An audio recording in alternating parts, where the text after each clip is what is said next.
Hi everybody! So I had this really cool idea of doing like a whole day in the life video and taking my camera around with me everywhere, and I had it all planned out, and then this morning I was tired and didn't take my camera with me. So that's not happening. So since I'm exhausted, I'm taking a bit of a shortcut and I'm gonna do another book review. I'm pretty sure in at least one of my other videos, definitely the bookshelf tour one, I talked about the Giver series. It's a really incredible series of books by Lois Lowry. I always say the name wrong. I don't want to screw it up again. It's a dystopian series, back before dystopian novels were like a thing, really. I remember reading The Giver when I was probably like 10. So that was quite a few years ago. And they're older than that, I know. The cool thing about the Giver books are that they are connected, and I always refer to them as a series, but they aren't necessarily a series in the traditional sense of the word. The first book is called The Giver, and it's about a boy named Jonas. The book starts with Jonas in the year leading up to turning 12, and in the town Jonas lives in, everyone that age turns the next age all at the same time.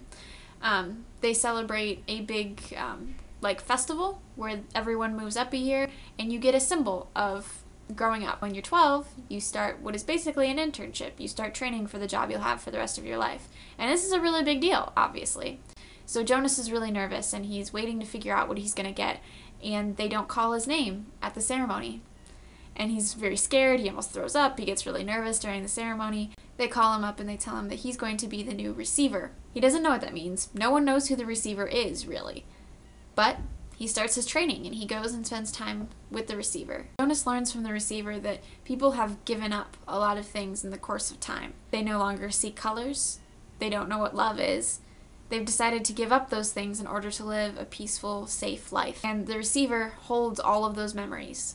He holds the memories of colors and of love and family and all these words that the people Jonas grew up with don't understand. And the receiver is getting old, and it's time for him to pass on his gift.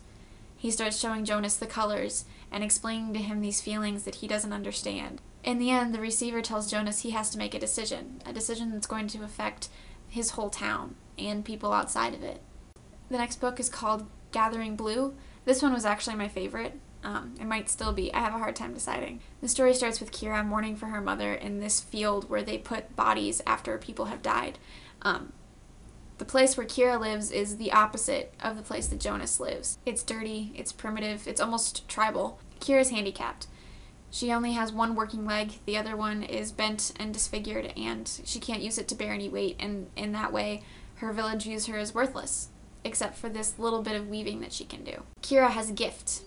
She can sew, she can weave beautiful, beautiful patterns out of colors and out of cloth, things that other people don't understand.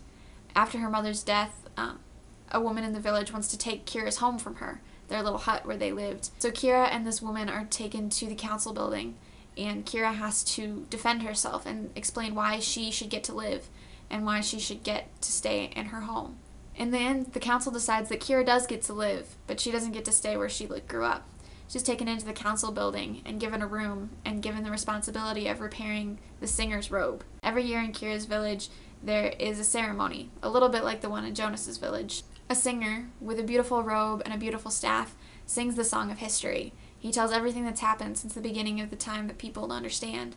He tells about the destruction of the world and the way people rebuilt afterwards. The staff is carved with all the pictures so that the singer can tell where he is in the song by moving his hand down the staff.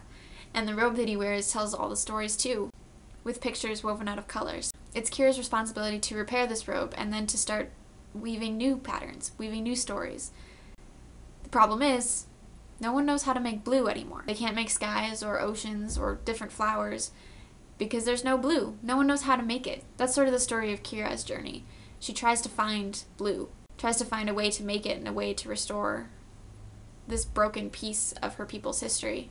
She meets Thomas, a carver, who is repairing the singer's staff, and they find a little girl in the basement named Jo, who is to become the next singer.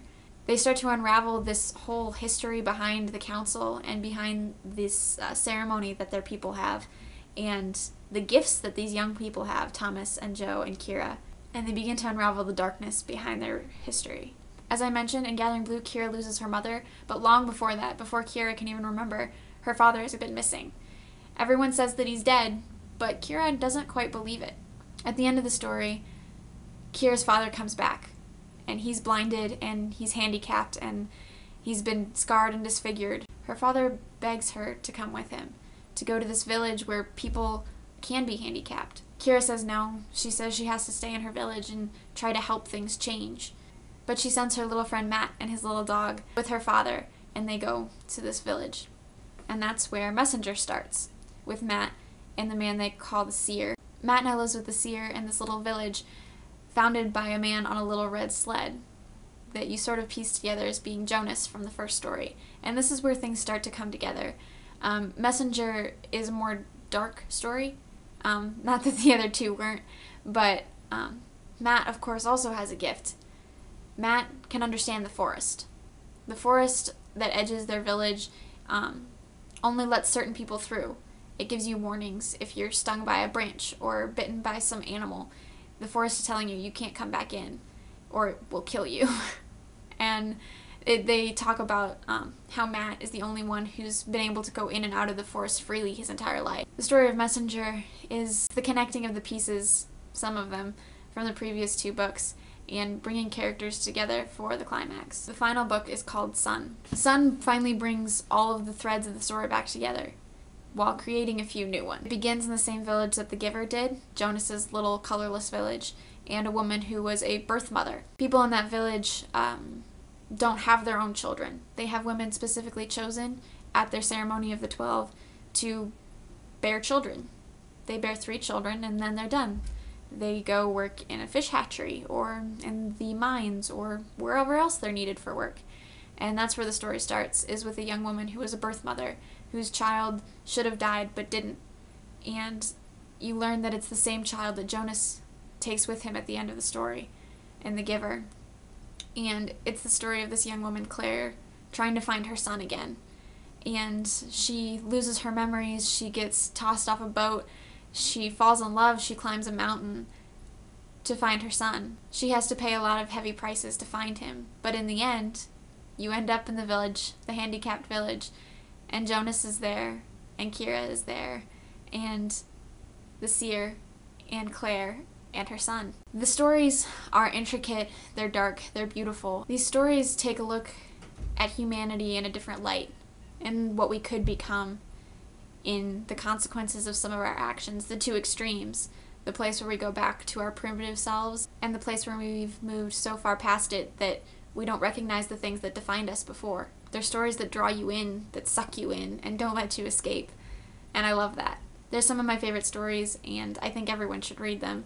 I think they're really informative, and they're really thought-provoking. Sorry for the tone of the video. I didn't mean for it to be so dark and serious, but I'm tired, and it came out like that. Thanks so much for watching. See you tomorrow, guys.